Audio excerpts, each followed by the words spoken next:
The night settles over the fjord like a shroud, heavy and indifferent. The wind moves cautiously between the pines, brushing the frostbitten earth with the gentleness of a hand afraid to touch a wound. Somewhere beyond the tree line, a chain creaks, a single, sharp note that slices through the darkness like a warning.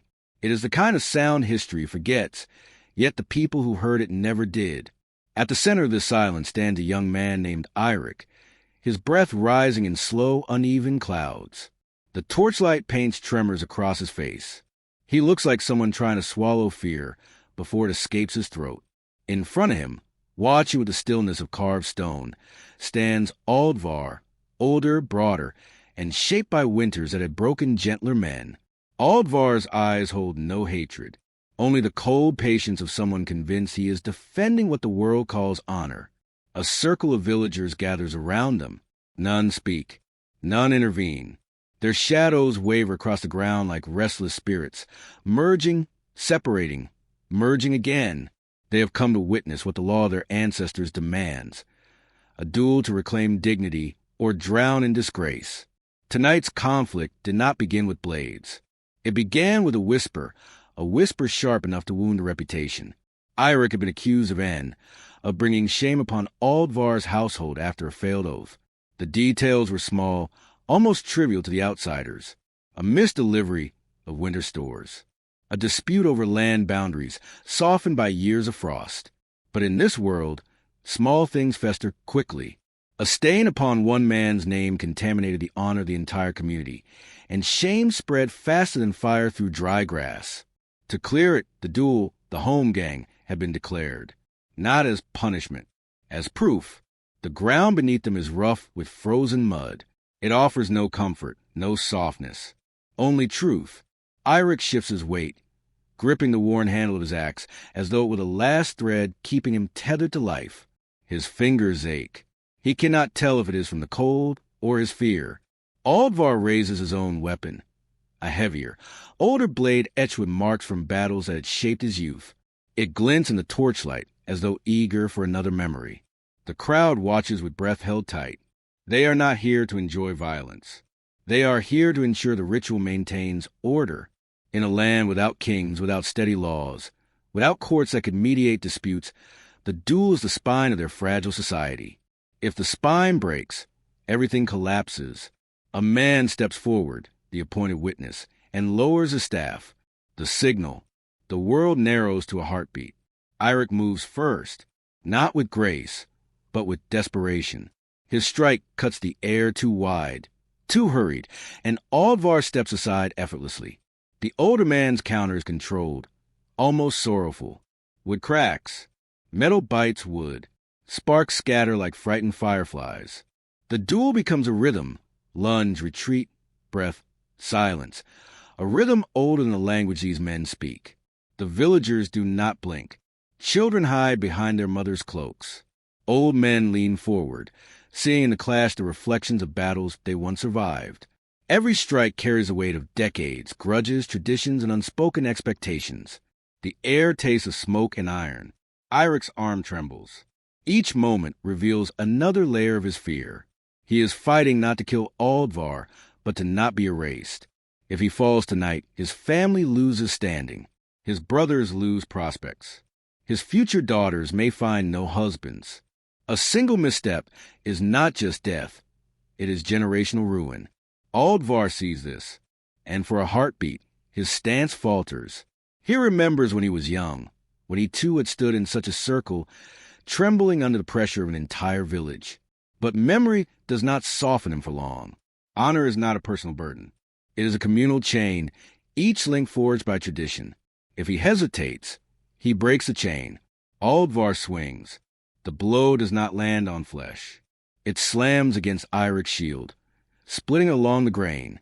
The crack echoes across the clearing, a sound that feels final, like a door closing. Eirik stumbles, exposed, breath hitching as though winter itself has taken hold of his lungs. The duel pauses for an instant. Both men stare at the broken shield line between them. Something shifts, not in the wind, not in the crowd, but in the young man's eyes. The weight of inevitability settles upon him. He knows that he cannot win. But he also knows that surrender is its own kind of death. He grips his axe again, bare-handed now, splinters biting into his palm. The torchlight flickers across his face, revealing not heroism, but something far more fragile, a quiet refusal to vanish. He steps forward. Aldvar tightens his stance, jaw set. His breath fogs around him like pale smoke. Another exchange follows, short, brutal, decisive. When their weapons collide again, the shock of the impact vibrates through the earth. But only one man remains steady. Eirik falls to one knee. The villagers do not gasp. They only wait. Aldvar raises his axe with a final stroke. For a long moment, he does not strike.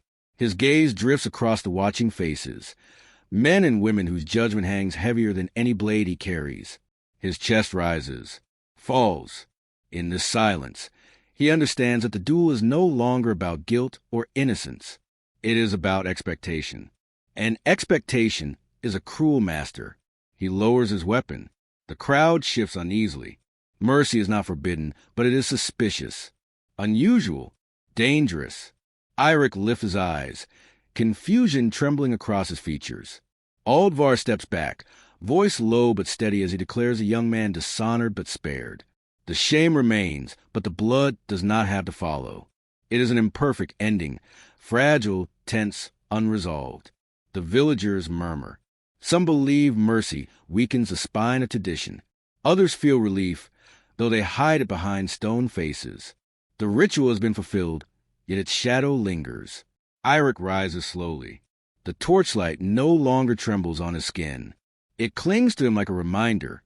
Tonight he survived, but survival is not the same as redemption.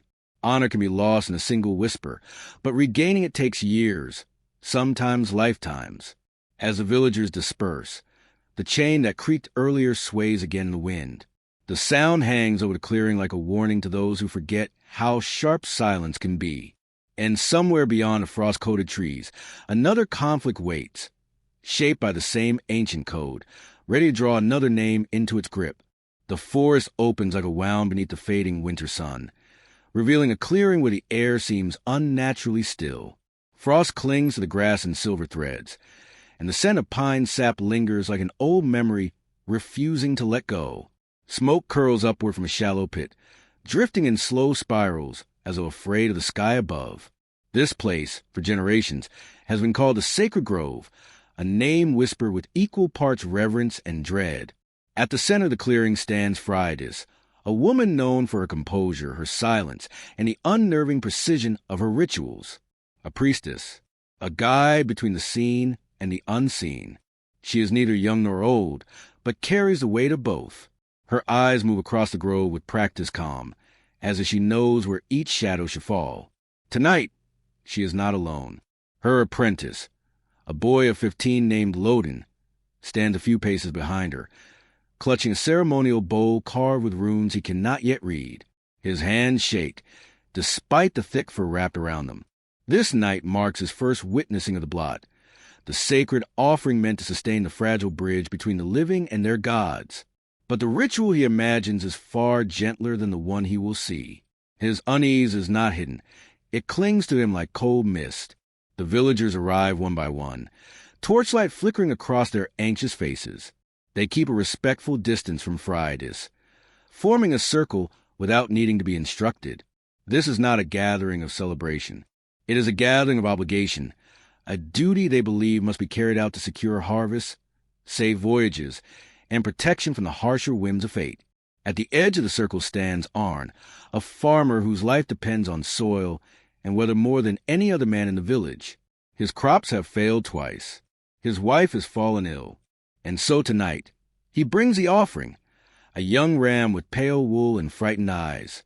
Its hooves scrape the frozen earth as though trying to resist the pull of destiny. Arn avoids looking at it. He only looks at Freydis, desperate for assurance she does not give.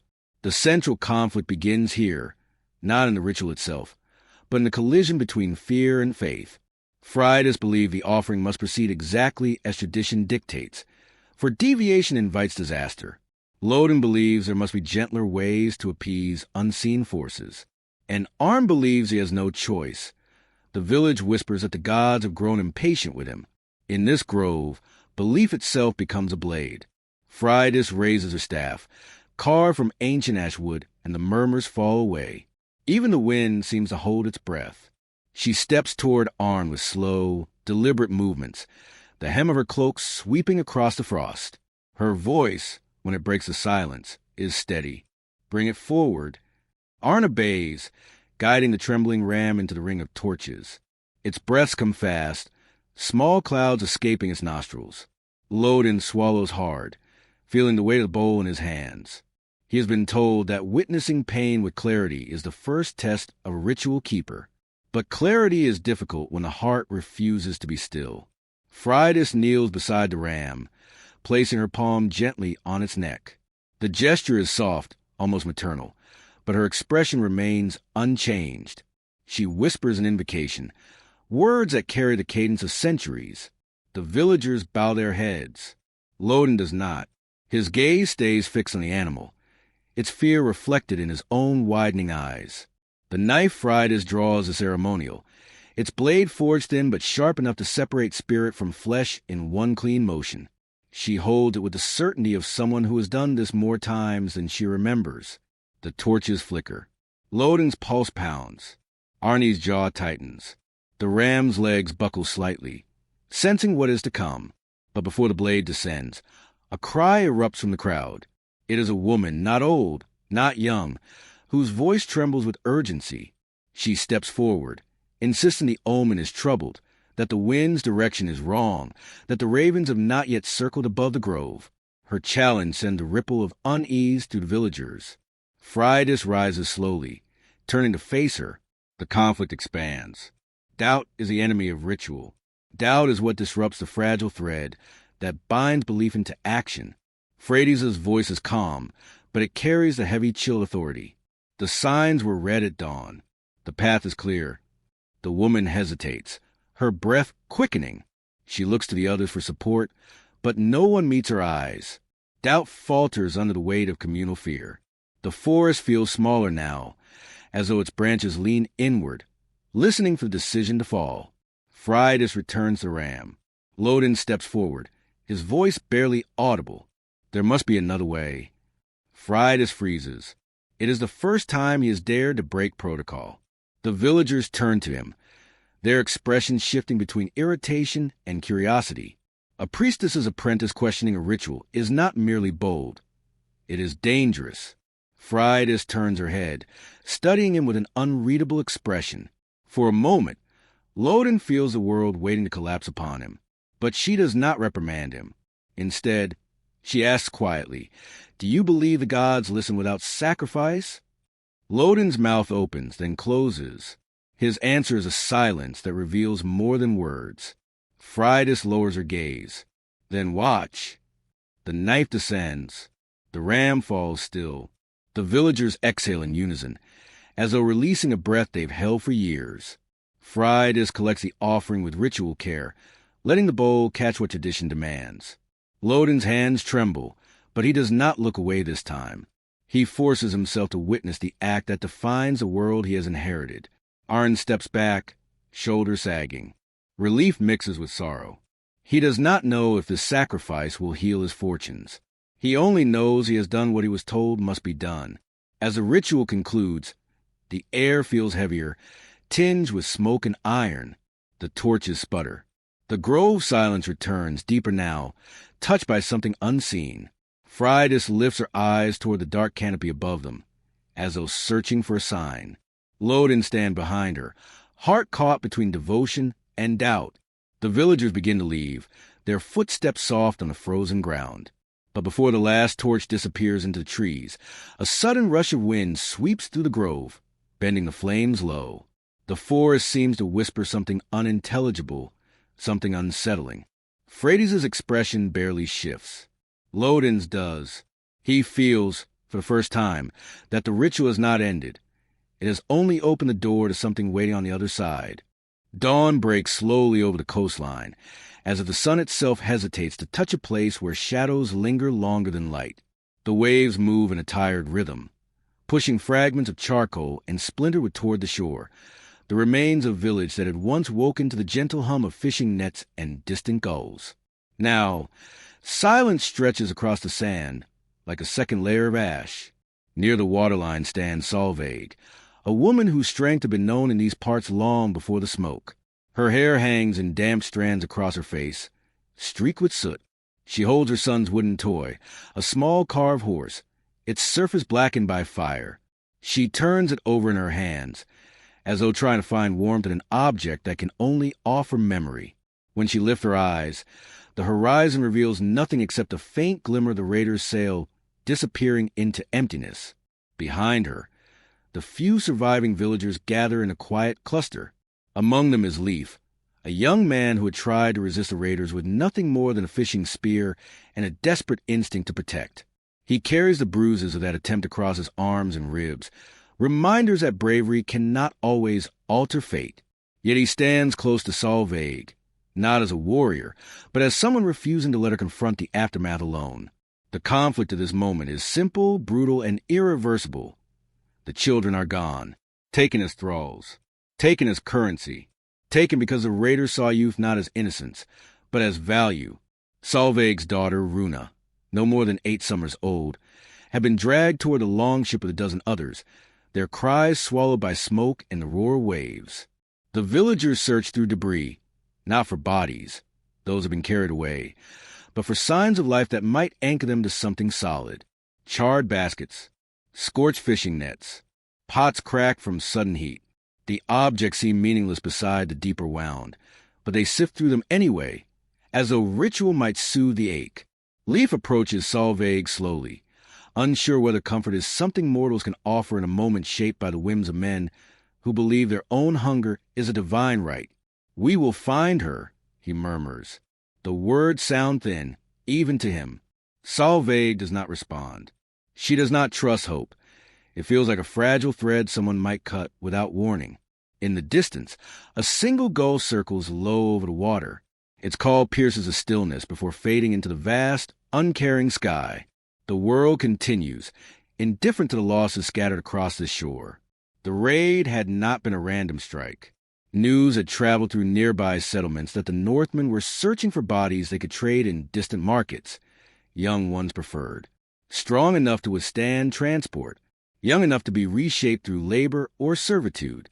The raiders saw a value where ordinary people saw life. The villagers gathered at the ruined hall, where the fire had burned hottest. Soot coats the stones like a funerary cloth. Solveig steps inside the quiet ruin, the toy horse still in her grasp. The hall feels emptier than the open shore, as if the walls themselves remember laughter and now recoil from the silence left in its place. It is in this ruin that a decision must be made. Do they mourn, or do they pursue? Leif's eyes wander across the charred beams, but his mind follows the longship's fading silhouette.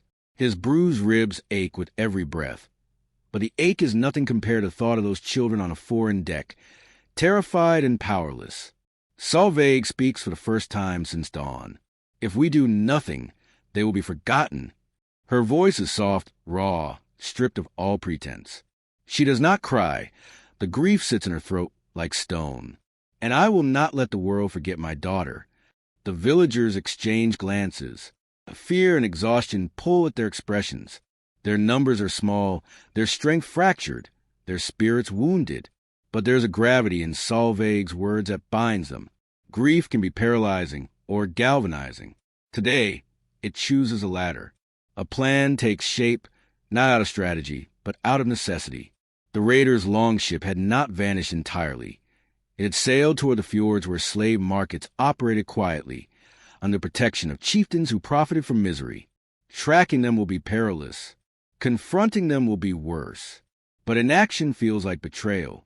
Leif steps beside Solveig, placing a hand on her shoulder, a gesture not of comfort, but of solidarity. Then we follow. As they prepare to leave, the morning sun finally breaks through the haze, illuminating the debris with a muted, sorrowful glow. The light touches the toy horse in Solveig's hand, revealing a small engraving along its side, a shape she had carved herself for Runa's birthday, a symbol of a mother's love, now turned into a symbol of her resolve. The villagers gather supplies from what little remains. arrows with warped shafts, spears with cracked tips, vessels half filled with water. Their weapons are modest, their chances slim. Yet there is a strange strength and purpose, even when the path ahead is shrouded in uncertainty. Before they depart, Solveig kneels by the shoreline. She presses the carved horse into the cold sand, letting the tide reach and retreat around it. The gesture is quiet, private, a promise only the sea will hear. Then she rises, turning away from the horizon and toward the forest path that will lead them toward the fjords. Leif watches her with a mixture of admiration and unease. She moves like someone who has already walked through the worst night of her life. He wonders what she will become when grief transforms into resolve, and resolve into action. As the villagers step into the trees, the shore remains empty behind them, an open wound that will not heal quickly. The waves erase their footprints within minutes, as though the sea itself wants to keep their pursuit hidden. But the silence left in their wake does not soften. It sharpens. And somewhere beyond those dark waters, on a ship cutting to the cold north wind, children cling to the hope that someone, anyone, might come for them. The night pressed down over the camp like a tightening fist, and Rhea moved through it with deliberate calm that barely disguised the storm inside her. The captives huddled together near the embers, half asleep and half terrified, while the guards finished their final rounds along the perimeter. To them, she was just another frightened prisoner who had stopped crying hours ago.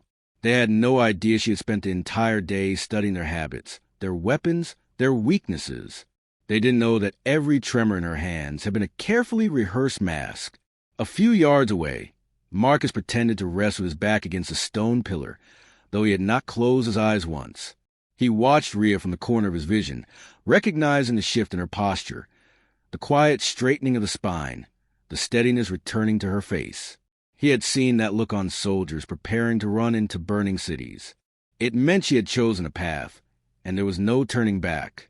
When she reached him, she spoke without fully moving her lips. "We won't get another chance after tonight." Marcus answered in the same low code they had improvised from necessity. "The guards rotate in 10 minutes. That's your window." Her jaw tensed. "Our window." He studied her carefully, searching for hesitation, but there was none. Something fierce had awakened in her during captivity, something forged from humiliation and the memory of her sister's last cry. It gave her courage sharper than steel, and Marcus recognized it as both their greatest asset and their most dangerous risk. Rhea took a slow breath and stepped back into the shadows, rehearsing the route she would take. The central tent housed the encrypted ledger she had overheard the warlord mention. If she could reach it, their entire mission, stranded, broken, and nearly abandoned, would finally have purpose again. That ledger was the key to unraveling the network that fed this chaos. Without it, their suffering was for nothing, but the path was treacherous. Guards paced with trained rhythm, and any misstep would bring a storm of blades. Rhea waited, letting the patrol reach the far side of the camp. Her heartbeat steadied, then slowed. For a moment she felt the cool night air against her skin, reminding her she was still alive, and that alone demanded action. She slipped forward. Every footfall was placed with surgical precision. The dirt was uneven, scattered with debris, and each loose stone threatened to betray her with a single scrape. Yet her body remembered the training she had once dismissed as theoretical torture. Now it saved her life. Marcus watched from his vantage point, resisting the urge to follow. If he moved now, he would draw attention, and Rhea's attempt would fail before it even began. His role was to distract the guards at the exact moment she needed it, and he waited for her signal. 3 rapid taps against the supply crate closest to the tent. But Rhea had barely traversed half the distance when a voice broke the silence. "You there. Stop." She froze. The guard who had spoken was several feet away, his silhouette rigid against the dim glow of the fire. Rhea's mind raced through a dozen ways to salvage the moment, each one more dangerous than the last. She turned slightly, keeping her face downcast. "I needed air," she whispered, injecting her voice with trembling exhaustion. The guard approached, studying her with suspicion sharpened by boredom. "You wander too far, you get shot. Understand?" She nodded, ensuring her shoulders collapsed in a posture of defeat. He studied her another moment, then grunted and turned away. Only when he retreated did she allow herself to breathe again. She resumed her mission, cutting toward the tent just as the patrol changed. Timing a line with precision that felt touched by fate, Rhea reached the supply crate. Softly, she tapped once, twice, 3 times. Marcus reacted instantly. He rose with a stumble, exaggerating his exhaustion, and crashed into one of the guard posts. The sudden commotion sent 2 guards rushing toward him, their shouts slicing through the quiet. In their eagerness to discipline him, they left their zone unprotected, exactly as Rhea had calculated. She slipped into the central tent unnoticed. Inside, the dim lantern cast swaying shadows across maps, weapons, and bundles of currency. Rhea's eyes locked onto a metal case, secured with a primitive lock. She knelt, working with swift fingers. Years of examining mechanical puzzles as a hobby now paid off in a terrifyingly consequential way. The lock clicked open. She lifted the lid and found not a ledger, but something far stranger. A sealed envelope stamped with a symbol she had seen only once before, years ago, in a file her superiors claimed was classified beyond her clearance. Her breath caught. Whatever this was, it wasn't just important. It was forbidden. Before she could process the implications, she heard footsteps outside. Sharp, direct, not part of the rotation. Someone had discovered the diversion. She seized the envelope, hid it beneath her clothes, and darted toward the back exit. But as she slipped out, she collided with a figure waiting in the darkness. A hand clamped around her arm with devastating strength. Going somewhere, the voice murmured, low and unmistakably dangerous. Fear rushed through her, but beneath it pulsed something stronger, determination hardened by truth. She didn't know what the envelope meant, but she knew this man did, and that meant she couldn't let him shout, couldn't let him drag her into the light, couldn't let him stop her. The camp hummed with distant shouts as Marcus fought to maintain the distraction. Rhea faced a shadowed figure with every nerve on fire, prepared to resist in any way she could. The man tightened his grip,